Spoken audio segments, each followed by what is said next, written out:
Oh, anaknya tuh mati, Oh, Miko. anaknya yang ditumbal Iya. itu biar bisa dapat ini santetnya. Hmm. Walah.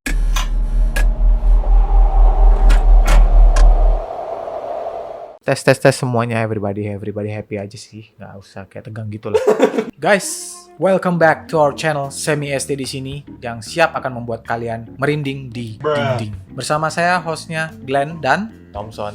siap menghibur Anda. Mari kita lanjutkan lagi part kedua atau episode kedua dari cerita horor kita kemarin yang berjudul Pring sedapur. Pring Sedapur. Jadi kita lanjutkan saja setelah kalau kemarin kan si siapa namanya Tom? Bu Laras. Yang, Mas Ipen. Mas Ipen membuang semua barang-barang santet itu ke sungai kan dan sudah berhasil. Tapi diganggu sedikit lah sama lelembunya lah, kuntilanak lah, macam-macam gitu Tiba-tiba kan. banyak sosok datang ngeliatin dari jauh gitu kan, Yeah. diem aja. Nah, sekarang si Mas Ipen sudah pulang nih, lagi perjalanan pulang. Nyampelah dia di rumahnya Bu Laras. Yes, tempat dia nginep. Tempatnya dia nginep. Tapi si anaknya Bu Laras yang bernama siapa sih kalau nggak salah? Yang bernama si Wahyu nyuruh si Mas Ipen ini untuk nunggu aja di rumah. Di rumah maksudnya di rumah, bukan di rumahnya Bu Laras loh ya, di tempat tinggalnya sekarang. Karena si ibunya Mas Ipen itu lagi ngeliat ke rumah kakek Darmadi, yaitu mertuanya Bu Laras tadi, sama Bu Laras dan suaminya juga. Nah, si Mas Ipen ini merasa kayak, aduh, gue kayaknya butuh mandi nih. Jadi dia berusaha untuk minta ke Wahyu kalau, ya gue mandi bentar ya di sini nggak apa-apa ya gitu katanya. Tapi Mas Wahyunya agak nahan dia nih. Soalnya katanya udah malam takut masuk angin. Weh, perhatian banget nih Mas Wahyu. Wahyu cowok, Ipen cowok, gimana tuh kabarnya? Nah, si Mas Ipen ini dia pergi mandi itu kenapa, guys? Menurut kalian itu kenapa? Menurut gua, karena dia lagi panas badannya gara-gara dia merasakan kalau aura di sungai tempat dia membuang alat-alat itu dan ke pemakaman kemarin itu dia merasakan aura yang sangat panas dan tenaga seakan-akan kayak terhisap oleh kekuatan-kekuatan asing. Selesai mandi si Mas Ipen pun ketemu lagi nih sama Mas Wahyu buat ngobrol-ngobrol. Nah, di tengah-tengah lagi ngobrol, tiba-tiba guys, ada suara panci kayak dibanting. Gimana suaranya itu? Perang. Tang, lonang, nang, nang, nang, nang, gitu kali ya. Oh iya, iya. Nah, mereka kaget dong, terus mereka langsung buru-buru tuh ngecek. Suaranya itu kedengeran datang dari arah tempat memandikan jasadnya ini, si mertuanya Bu Laras nih. Jadi mereka berdua langsung beranjak ke lokasi suara itu datang. Mereka takutnya itu malah kayak ada pencuri atau sesuatu kali ya yang ada di situ gitu. Sesampai di situ guys, mereka menemukan sesuatu yang sangat mengganjal. Mereka melihat ada sesosok pocong berada di samping meja tempat yang digunakan untuk memandikan mayat. Jadi wajah pocong ini terbungkus mori gitu guys, yang udah ada darahnya gitu sampai mereka itu tidak bisa melihat wajah pocong itu. Langsung si Mas Wahyu, anaknya si Bu Laras itu terkejut dan berteriak, "Astagfirullah," katanya gitu. Wah, langsung sampai akhirnya dia pingsan guys. Si Mas Ipen pun langsung buru-buru mencoba mengangkat si Mas Wahyu yang pingsan itu sambil mencoba menyadarkan dia. Tapi karena badannya Mas Ipen lebih kecil daripada si Mas Wahyu ini, akhirnya dia kesusahan kan. Dia pun keluar buat nyari pertolongan, siapa tahu ada orang yang bisa diminta pertolongan. Ternyata nggak ada. Akhirnya dia memutuskan untuk ngambil balsam aja di tas ibunya sambil dioles-olesin tuh ke mukanya Mas Wahyu, di bawah hidung, di leher dan segala macem lah. Akhirnya si Mas Wahyu pun bangun perlahan-lahan. Nah, ketika bangun, dia langsung kayak kaget dan histeris gitu sambil teriak, "Pocong, pocong!" Setelah itu, si Mas Ipen ngasih tahu ke Mas Wahyu kalau setan itu udah nggak ada. Katanya dia gini, "Istighfar Mas, istighfar. Setan itu sudah tidak ada lagi," gitu katanya. Sambil menggotong si Mas Wahyu duduk biar dia tenang gitu ya. Nafasnya tuh kayak masih tersengal-sengal gitu loh, kayak gitu, kayak masih shock gitulah istilahnya gitu. Kayak habis jogging 5 km. Itu kan Mas Wahyu kan perlu ya jogging karena badannya besar kan. Body shaming sih. Body intervening sih. Body intervening apa? Bukan ya? Setelah itu si Mas Ipen ini ngasih air putih ke dia, tapi tatapannya si Mas Wahyu ini kayak kosong gitu loh. Kayak dia tuh kayak gitu, kayak nggak ada kehidupan gitu di matanya. Ternyata itu pertama kalinya Mas Wahyu ngeliat pocong dengan mata kepalanya sendiri, guys. Selama ini dia cuma percaya kalau pocong itu ada, tapi dia nggak pernah lihat.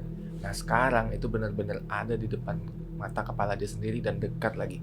Itu bikin dia benar-benar ketakutan dan shock. Tiba-tiba guys, suara-suara panci yang berjatuhan itu kembali datang. Dan kali ini nggak cuma sekali, tapi berkali-kali ya. Iya. Bunyinya tuh kayak perang, perang, perang gitu. Belum kayak, wah parah lah, banyak sekali tuh kayaknya panci yang jatuh gitu guys. Tersentak Mas Ipen ini ngelihat si Mas Wahyu kayak begini nih. Dan mereka memberikan mimik wajah yang sangat ketakutan. Mas Ipen pun punya firasat yang kurang enak nih setelah kejadian tadi. Dia pun menyuruh si Mas Wahyu untuk diem di tempatnya duduk itu. Terus biar dia ngecek ke belakang. Siapa tahu ada yang disampaikan dari sosok pocong itu. Si Mas Ipen ini juga kayak memikirkan kejadian tadi siang waktu di tempat jenazah itu. Dia sempat melihat ada sosok mertua Ibu Laras yang udah meninggal ya. Ibu Laras yang udah meninggal. Dia melihat ibu mertua dari Bu Laras sambil menangis guys. Menangis sambil membuka mulutnya seperti ini dan keluar darah dari mulutnya. Rintihan-rintihan itu menggambarkan kesakitan dari jenazah itu. Sambil dia melihat itu, terus dia mendengar kayak bisikan-bisikan gitu. Bisikan-bisikannya tuh kayak memanggil dia, tapi dia masih abain. Terus dia masih ngeliatin, bener-bener kelihatan seperti orang yang lagi berduka gitu pocongnya. Sosok ini. Nah, sampai panggilan yang ketiga, akhirnya Mas Ipen pun ini dengan otomatis langsung maju mendekati arah pocong itu. Dan ternyata terdengar sebuah pesan dari pocong itu. Itu ternyata adalah arwah dari mertuanya Bu Laras. Dia nitip pesan untuk ngejagain anaknya Mas Wahyu sama Mbak Tari. Si Mas Ipen pun mengiyakan karena dia juga ngebatin mungkin setelah ini bisa saja korbannya adalah anak-anak mereka. Tiba-tiba ada suara memanggil dalam bahasa Jawa nih, yang artinya, "Nak, kesinilah." Panggilan itu diulang sampai 3 kali, yang membuat Mas Ipen pun secara otomatis mendekati tuh sosok yang ada di dekat meja mandi jenazah itu. Tiba-tiba ada suara panggilan kepada Mas Ipen, dan itu ternyata dari si Mas Wahyu, yang mungkin sudah bisa dibilang sadar ya, udah sadar lah. Pas dia dipanggil seperti itu, dan dia melihat ke arah hantu pocong itu, hantu itu sudah menghilang tiba-tiba dari hadapan dia. Dan hanya masih tercium aroma amis darah gitu guys. Kemudian si Mas Ipen dan si Wahyu itu keluar dari tempat itu karena mungkin merasa udah nggak nyaman dan takutan ya. Jadi dia keluar dari ruangan itu. Kemudian si Wahyu ini nanya, "Mas, masih ada nggak pocongnya tuh?" katanya gitu. Katanya si Mas Ipennya udah nggak ada, udah tenang, udah nggak ada katanya dia. Terus si Mas Ipennya bilang, "Ya udah, Mas saya pamit ya, saya sholat dulu," katanya gitu. Dengan kepala tertunduk, si Mas Wahyu pun berlalu masuk ke kamarnya untuk sholat, sedangkan Mas Ipen tetap stay di ruangan itu untuk menunggu kepulangan ibunya, juga Bu Laras dan suaminya. Sambil duduk itu, Mas Ipen berpikir nih, pesan yang tadi disampaikan oleh si pocong itu. Apa artinya? Apakah korban selanjutnya memang benar-benar akan menjadi cucunya mertua ini? Apa artinya? Apakah kedua orang ini juga sudah diincar oleh penebar maut ini? Si Mas Ipen pun memanjatkan doa nih dalam hatinya supaya keluarga ini nih selalu aman gitu. Beberapa lama kemudian, si Mas Wahyu itu keluar dari ruangannya. Dan dia pelan-pelan mendekati si Mas Ipen. Kalau dia tuh kayak mau mengatakan sesuatu gitu guys. Dan dia bilang ke Mas Ipen. Si Mas Wahyu bilang kalau sebelum kejadian ini, dia tuh kayak udah punya firasat buruk mengenai warisan-warisan ini. Dan itu membuat malapetaka buat keluarga si Mas Wahyu ini. Si Mas Ipen kemudian nanya, "Jadi siapa dalang dibalik semua ini?" Terus si Mas Wahyunya bilang, dia berpikir nggak mungkin lah si saudara bisa melakukan hal setega ini kan ya. Otomatis berpikir motif paling kuat dari kejadian ini adalah yang tidak menerima warisan nggak sih? Gitu. Atau yang tidak menerima proporsi warisan yang sesuai nggak sih? Gitu. Ya yang pasti tersangka yang paling dicurigain oleh mereka itu adalah ya saudara-saudaranya, siapa lagi? Mas Ipen pun menanyakan nih awal kejadiannya seperti apa. Mas Wahyu langsung cerita. Dia bilang awal mulanya si Eyang atau kakek atau mertua dari Bu Laras ini itu terserang 1 hari setelah mereka melayat dari rumahnya Pak Miko, anaknya mertua Bu Laras ini. karena anaknya dari Pak Miko meninggal. Jadi awal mulanya si kakek atau mertua dari Bu Laras ini terserang 1 hari setelah mereka ngelayat dari rumahnya Pak Miko yang baru aja ditinggal oleh anaknya. Anaknya itu meninggal dunia, guys. Eyang atau si kakeknya ini badannya itu nggak bisa bergerak, kaku. Si Eyang atau si kakeknya ini badannya nggak bisa digerakkan sama sekali. Jadi anak-anak ini sempat berpikir kalau si Eyang, kakeknya itu kena stroke guys. Sampai memanggil dokter berkali-kali, tapi tidak ada hasil sama sekali. Yang lebih ininya lagi, relevannya lagi, perutnya membengkak juga, membesar gitu kayak kasus sebelum-sebelumnya. Di tengah lagi mengobrol itu, tiba-tiba terdengar suara mobil yang datang nih. Mobil itu ternyata membawa Bu Laras dan suaminya beserta ibunya Mas Ipen ini. Mereka sudah pulang. Terus Mas Ipen pun memperhatikan dari raut wajah mereka tuh kelihatan kayak resah gitu, kayak seperti ada sesuatu nih yang mengganjal. Ditambah lagi saat lihat ke wajah ibunya kelihatan kecapean dan tatapannya itu seperti setengah-setengah kosong gitu, seperti ada yang dipikirkan banget gitu. Setelah ibunya dan Bu Laras datang, mereka akhirnya mengobrol bareng-bareng di tengah ruangan gitu guys. Dan ibunya si Mas Ipen ya, ibunya bilang kalau di rumah itu sudah terlalu banyak benang hitam yang ada di sana. Jadi si ibu juga menerangkan kalau si Bolo Sewu ini sudah siap menyantap tumbal berikutnya loh ya. Oke. Nah, buat kalian yang nggak tahu, Bolo Sewu itu adalah istilah untuk sebuah jin yang artinya 1000 pasukan. Wujud mereka itu berbadan ular dengan wajah menyerupai Denowo atau Buto Cakil yang taringnya lebih panjang dan keluar barisan gigi tajam dari rahang bawah. Mulutnya itu memanjang ke depan seperti buaya atau serigala gitu. Dalam dunia perdukunan, sosok jin ini nih yang paling diwaspadai karena dia itu yang paling ganas dalam memangsa jasad-jasad atau korban-korbannya. Si Bu Mas Ipen ini ngasih tahu sesuatu ke Bu Laras dengan raut wajahnya bener-bener kayak nggak bisa disimpan-simpan lagi lah guys. Jadi dia ngomong ke Bu Laras kalau lu nih hanya bisa menerima dan hanya bisa meminta pertolongan kepada Tuhan semata. Kayak nggak ada yang bisa nolong gitu nggak sih kecuali Tuhan gitu. Jadi kayak udah disuruh pasrah aja gitu guys. Iya, kayak seakan-akan udah pasrah ya. Iya ya. Dan Bu Laras menjawab dia dengan ikhlas menerima semua itu dan serta keluarga-keluarganya. Di sampingnya terlihat suaminya sedang menganggukkan seperti kayak terlihat pasrah gitu guys menerima semua ini. Si ibunya Mas Ipen pun kelihatan berat banget buat menyampaikan ini gitu. Karena pesan-pesan yang mau disampaikan ini benar-benar bakal bikin keluarga itu shock pastinya. Jenis santet ini adalah jenis penumbalan atau yang memakan korban jiwa.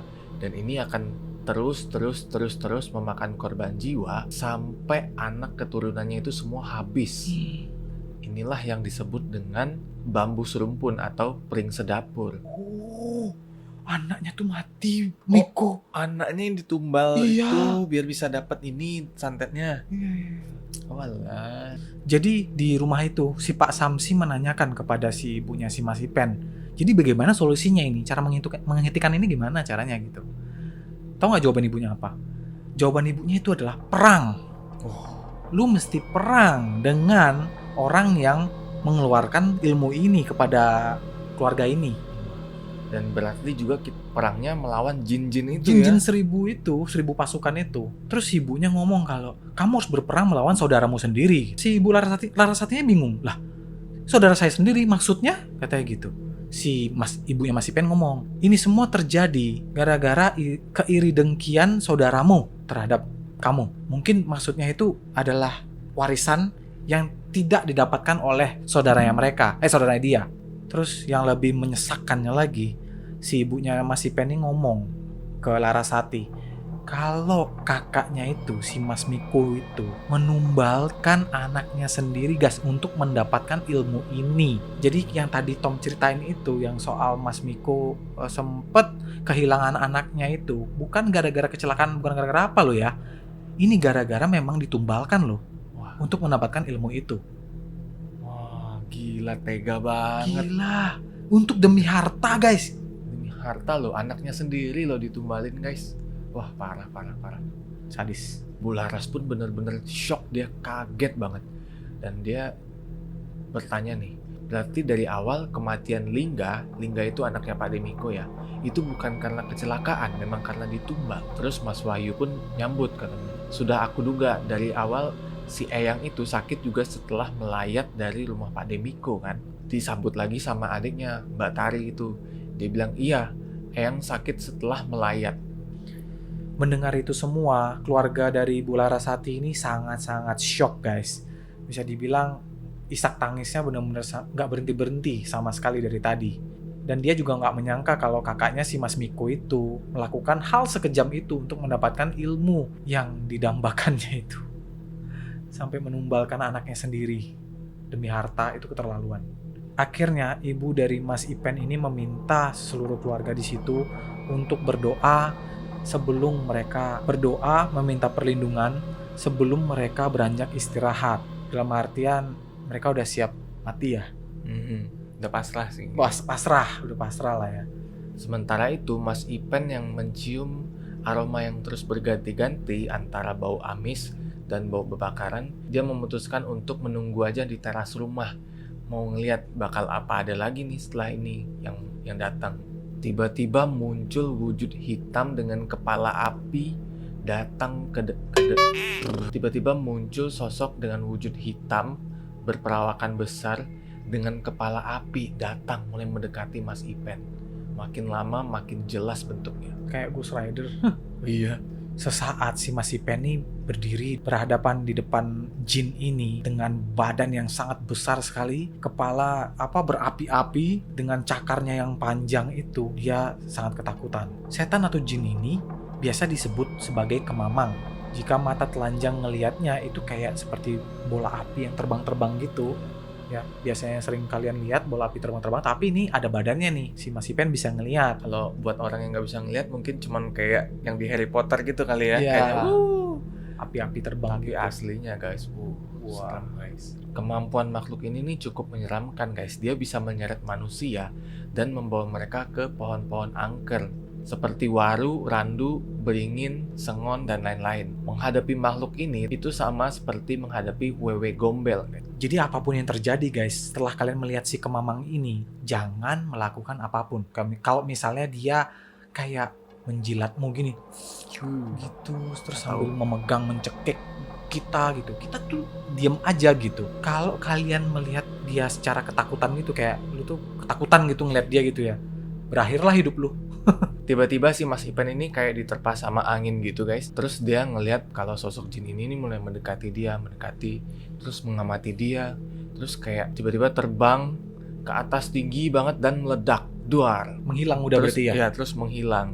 Yang lebih anehnya lagi, tiba-tiba muncul sosok lain lagi. Sosok ini nih seperti nenek-nenek tua membawa tongkat dan ada selendang di lehernya yang berwarna merah. Sosok ini juga bisa bisa kita sebut sebagai wedon ya namanya. Ya, wedon atau wedon lah.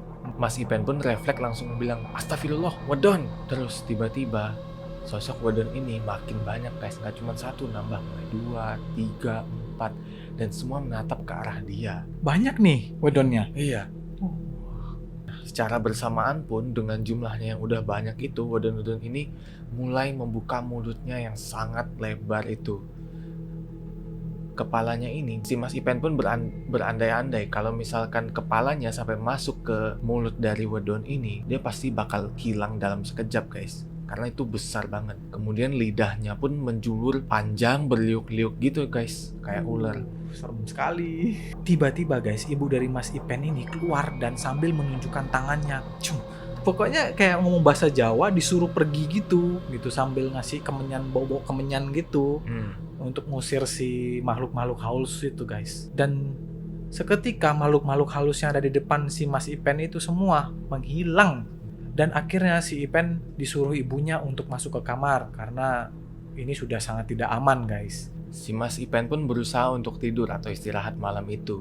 Tapi dia juga resah karena sebenarnya peperangan ini nih baru aja dimulai guys. Jadi dia benar-benar seperti gelisah banget lah ya. Iya. Karena ini nih wah, ganas deh gitu. Sampai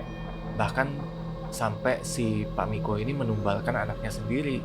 Yang artinya rentetan korban ini nggak bakal berhenti nih sampai seterusnya. Benar-benar harus dilawan. Oke.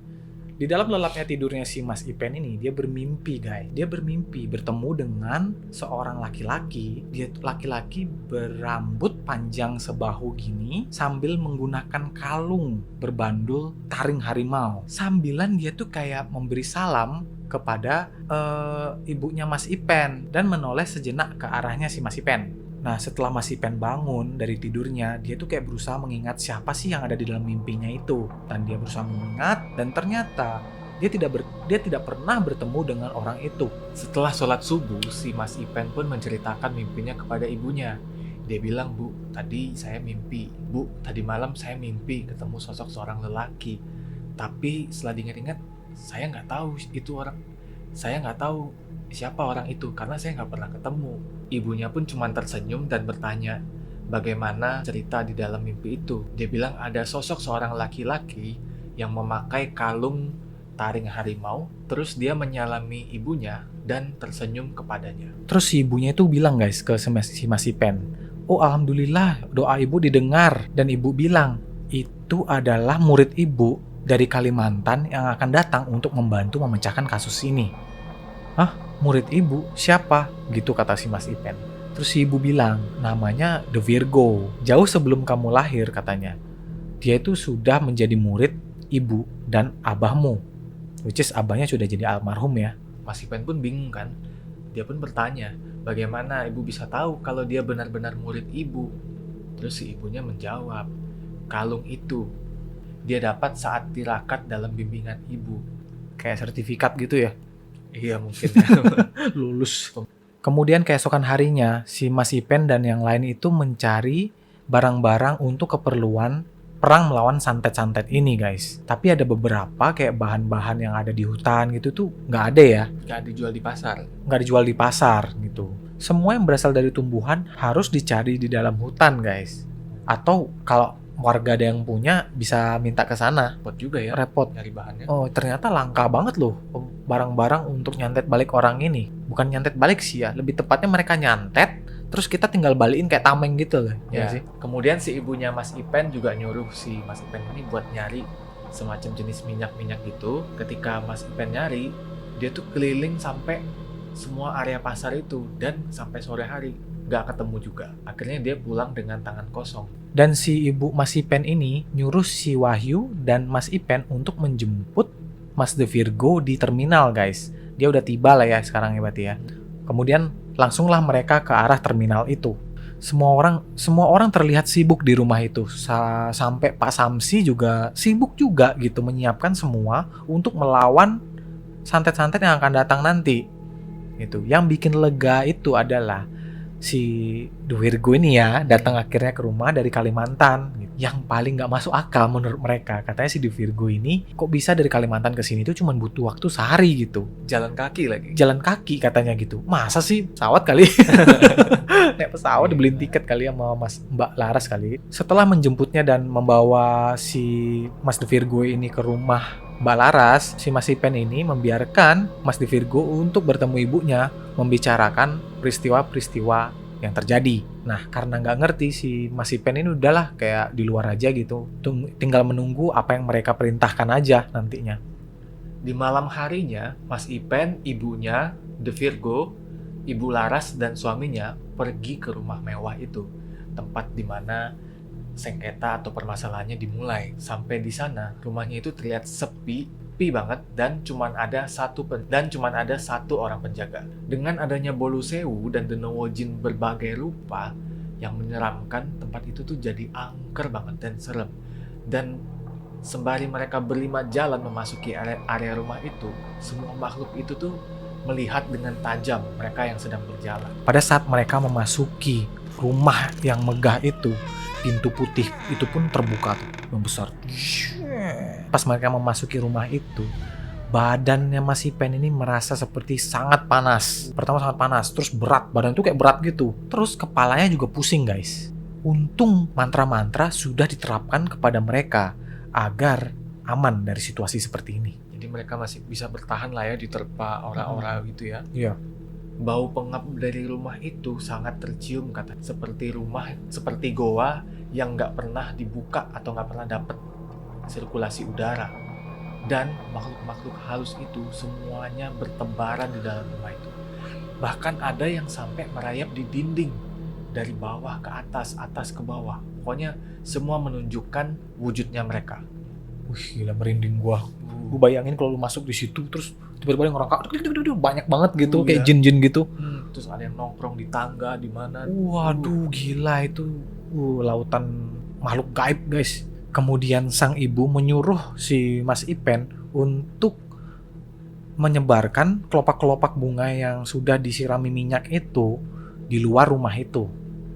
Nah, si Mas Ipen langsung keluar dari rumah itu membawa plastik bunga yang banyak itu untuk disebarkan keluar. Tetapi pas dia jalan keluar itu kayak ada makhluk-makhluk yang mengikuti dia dari belakang gitu. Kayak nggak suka gitu. Wih, Mas Ipen sih udah kayak, waduh, udah gua nggak perlu lihat belakang lagi lah. Gua harus cepat menyelesaikan tugas ibu saya ini, katanya gitu. Usut punya usut, ternyata makhluk-makhluk itu tuh mengejar bunga yang dibawa sama Mas Ipen itu. Ternyata bunga itu dianggap sebagai makanan untuk mereka. Saat Mas Ipen menyebar-nyebar bunga itu, makhluk-makhluk itu pun mulai memakan bunga-bunga tersebut dan satu persatu mereka menghilang. Walaupun beberapa makhluk-makhluk itu sudah menghilang gitu ya, tapi ada beberapa makhluk yang masih bertengger di pinggiran rumah itu, dan makhluk-makhluk itu nggak bisa diusir dengan cara yang sama kayak tadi. Itu diperlukan cara yang sangat lebih, bisa dibilang lebih tinggi lagi. Wah, berarti yang di dalam itu yang lebih kuat-kuatnya ya. Lebih kuat-kuatnya. Tiba-tiba guys, setelah itu ada hujan gerimis dan juga petir-petir yang muncul. Ini menandakan kalau ya karena kejadian inilah cuaca itu bermunculan gitu. Di dalam hujan lokal itu, tiba-tiba ada angin yang berhembus kencang banget mengelilingi si Mas Ipen. Mas Ipen pun goyah tuh, dia terhuyung-huyung berjalan, tapi dia masih bisa bertahan. Kemudian tiba-tiba dari jauh dia melihat seperti ada lilin-lilin berterbangan gitu guys, kayak ada api-api gitu, terbang mendekati ke arah dia. Kemudian Mas De Virgo pun langsung teriak, "Mundur dek, itu kiriman santet." Udah datang santetnya? Iya, dikirim. Ternyata ada yang menyerang dia. Waduh, terus? Kemudian Mas De Virgo pun berjalan ke halaman rumah yang luas itu. Sambil diterpa gerimis, dia mengeluarkan sesuatu nih. Kujang kuningan kecil, buah benda yang kemudian ia tempelkan ke arah kepalanya sambil membaca doa atau mantra. Kemudian Mas De Virgo pun menancapkan benda itu ke tanah dan tiba-tiba muncul suara-suara ledakan. Kemudian guys, api-api kecil yang ditangkal itu, mereka meledak secara bersamaan seperti petasan gitu. Dan santet itu akhirnya tertangkal oleh laki-laki ini, bisa yang The Virgo ya. Iya. Dan hujan, petir dan segala macam itu hilang seketika guys. Pada saat hilang itu, kemudian pas Mas Ipen dan lain melihat Mas The Virgo, dia hanya melihat ke atas. Rupanya itu belum selesai sampai di situ guys. Tiba-tiba muncul sosok genderuwo berbadan besar dengan tatapan mata yang merah, datang berjalan mendekati Mas The Virgo. Tapi Mas De Virgo nggak takut, dia nggak bergeming sama sekali. Tiba-tiba Mas Ipen ini berjalan ingin mendekati Mas De Virgo. Maksudnya dia tuh pengen ngasih tahu bahwa ada barisan setan hitam berbulu yang sedang berjalan mendekati ke arah sana. Tapi baru selangkah Mas Ipen maju, Mas De Virgo langsung mengangkat tangannya nih, ngasih isyarat untuk tetap berada di tempatnya. Kemudian guys, makhluk-makhluk itu siap menyerang si The Virgo ini dengan badan berbulu hitam dan mata merah itu. Dia siap-siap menyerang, dan tapi si Mas De Virgo ini tidak kalah. Dia terlihat agresif tapi sambil berancang-ancang untuk siap siaga menerima serangan. Dan terlihat di wajah Mas De Virgo ini, dia sama sekali tidak takut dengan makhluk-makhluk ini guys. Nah, tapi pada saat si Mas Ipen terfokus buat ngelihat si Mas De Virgo, tiba-tiba ada suara teriakan dari arah rumah. Ini kan tadi posisinya di luar rumah tuh. Nah, tiba-tiba di dalam rumah itu ada suara teriakan dari Pak Samsi. Teriakannya tuh gitu. Si Mas Ipen ini langsung meninggalkan Mas De Virgo di sana pada saat dia bertarung melawan si makhluk-makhluk astral itu. Terpaksa dong, karena Mas Ipen harus tahu apa yang terjadi di dalam kan. Dia harus menolong. Siapa tahu Pak Samsinya dalam bahaya ya. Betul. Saat Mas Ipen masuk ke dalam, dia bisa merasakan energi yang terpancar itu sangat kuat. Ada interaksi di dalam ruangan itu. Terasa seperti ada pukulan-pukulan yang kuat banget begitu dia berdiri di belakang ibunya. Ibunya ini ternyata lagi ngeliatin satu sosok berjubah hitam, tapi cuma kelihatan seperti bayangan gitu. Karena ada energi yang karena terhalang sama energi-energi yang terpancar dari makhluk itu. Sementara itu, Pak Samsi dan Bu Laras itu mencoba bertahan dari serangan-serangan si makhluk ini. Karena makhluk ini secara terus-menerus menyerang mereka secara babi buta. Itu kayak wah gila, dihajar terus ya, Iya. tanpa ampun ya. Tiba-tiba guys, wah gitu. Kedua orang itu, Pak Samsi dan Bu Laras, tiba-tiba memuntahkan sesuatu guys. Memuntahkan sesuatu yang sudah mereka tidak bisa tahan lagi. Hanya dalam hitungan menit, Bu Laras tuh langsung kayak terengkulai jatuh karena sudah tidak tahan lagi guys. Sementara itu suaminya masih menahan untuk melawan makhluk-makhluk itu, tapi tidak bisa juga. Tetap tersujud gitu, udah kayak udah nggak bisa lah gitu. Si Mas Ipen bilang ke suaminya Bu Laras, katanya gini, Mas, tolong jangan dilawan Mas, itu terlalu kuat untuk Mas, katanya gitu. Terus si suaminya Bu Laras ini bilang, tolong selamatkan istri saya, sambil tangannya bergetar menunjuk ke arah istrinya yang sudah tidak berdaya itu guys. Jadi intinya guys, makhluk-makhluk ini itu sebenarnya sangat-sangat kuat. Jadi kalau kalian melawan itu percuma, akan menghabiskan tenaga kalian. Mendengar permintaan tersebut, Mas Ipen pun buru-buru nih nyelamatin Bu Laras. Dia mencoba ngebangunin si Bu Laras, tapi benar-benar kesusahan, gak bisa. Tenaganya itu seperti gak ada gitu, lemas. Bahkan cuma untuk bikin Bu Laras dari baring jadi duduk aja itu susah banget. Akhirnya Mas Ipen cuma bisa menyeret Bu Laras keluar dari ruangan itu. Buru-buru deh supaya dia nggak lama-lama ada dalam ruangan itu. Sambil teriak minta pertolongan. Dan kemudian tiba-tiba muncul seorang penjaga rumah di situ, bapak-bapak tua gitu ya. Dan datang ke arah si Mas Ipen, bilang kalau, Mas ada apa Mas? Ada apa dengan Ibu Larasati? Katanya gitu. Si Mas Ipen bilang, Mas nanti aja tanyanya, katanya gitu. Nanti aja tanyanya, tolong bantu saya untuk angkat Bu Laras dulu. Mendengar permintaan itu, si bapak penjaga ini langsung mengangkat kedua kaki Bu Laras itu. Dengan Mas Ipen yang mengangkat kedua tangannya gitu ya, kayak menggopong gitu dari tangan dan kaki gitu guys. Mereka berdua membawa Ibu Laras ini ke depan teras, lalu membaringkannya ke kursi yang panjang gitu. Tiba-tiba langsung terdengar lagi suara teriakan dari dalam. Ternyata itu adalah suaranya Pak Samsi yang teriak dengan sangat keras. Kemudian Mas Ipen pun berpesan kepada si penjaga itu buat nungguin Bu Laras aja sampai sadar, gak perlu ikut masuk ke dalam. Saat di dalam rumah itu, si Mas Ipen ini ngeliat si Pak Samsi terguling-guling keluar dengan mulutnya yang keluar darah dan hidungnya yang keluar darah. Sambilan dia sejenak melihat ibunya sedang berdiri melawan sosok-sosok itu. Tampak ibunya dan makhluk ini tuh saling berpandangan gitu, saling menatap dengan tajam, dan ternyata mereka itu lagi melawan satu sama lain dengan tenaga batin atau tenaga dalam gitu.